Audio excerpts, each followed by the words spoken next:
Rais wa Burkina Faso Ibrahim Traore aliwasili jijini Moscow, Urusi siku ya jana Alhamisi kwa kutumia ndege rasmi ya kijeshi ya Urusi kwa ajili ya kushiriki katika maadhimisho makubwa ya miaka 80 tangu ushindi wa Umoja wa Soviet katika vita vikuu vya pili vya dunia dhidi ya Ujerumani ya Nazi mwaka 1945.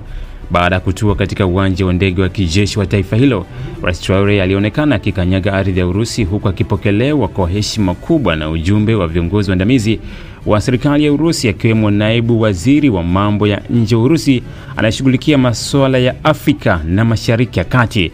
Video rasmi kutoka kwa televisheni ya serikali ya Urusi zinamuonyesha rais huyo wa Burkina Faso akisalimiana kwa mikono na mwenyeji wake kabla ya kuelekea katika makazi rasmi ya wageni jijini Moscow. Ziara hii ya Rais Traore inakuja wakati ambapo Urusi inajiandaa na gwaride kubwa la kijeshi ambalo linafanyika hii leo Ijumaa katika uwanja maarufu wa Red Square katikati ya Moscow.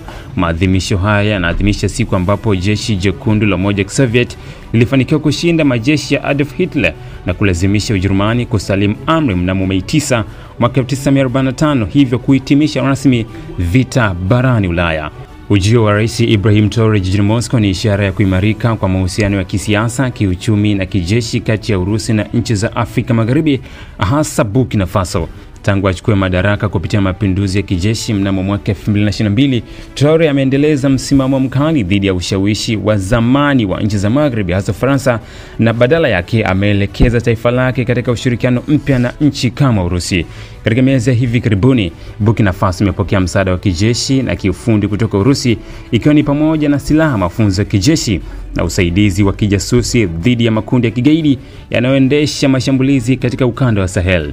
Kwa upande wa Urusi, Burkina Faso ni mshirika muhimu katika jitihada zake za kuimarisha ushawishi barani Afrika, hasa katika maeneo yaliyoathiriwa na migogoro ambapo ushawishi wa mataifa ya NATO umeanza kupungua. Maadhimisho ya mwaka huu ya siku ya ushindi ni zaidi ya tukio la kihistoria, ni jukwaa la kidiplomasia ya nguvu kati ya Urusi na washirika wake wa kimataifa. Ujio wa Rais Ibrahim Traore unadhihirisha msimamo mpya wa baadhi ya mataifa ya Afrika ya kujiweka karibu na Urusi kama mshirika mbadala wa maendeleo, usalama na ulinzi wa mamlaka yao. Urusi inatumia tukio hili si tu kama kuenzi ushindi wake wa kihistoria, bali pia kuonyesha sura mpya ya muungano wa dunia unaojengwa nje na mfumo wa kibeberu wa Magharibi. Dataflow inakuletea internet ya uhakika, ni salama na huunganisha kwa haraka. Unganisha na watu zaidi ya 30 kwa wakati mmoja. Inakaa na chaji kwa muda mrefu zaidi ya masaa 11. Pata data mtelezo yenye kasi kwa gharama nafuu. Wasiliana nasi. Tembelea tovuti yetu www.dataflow.co.tz.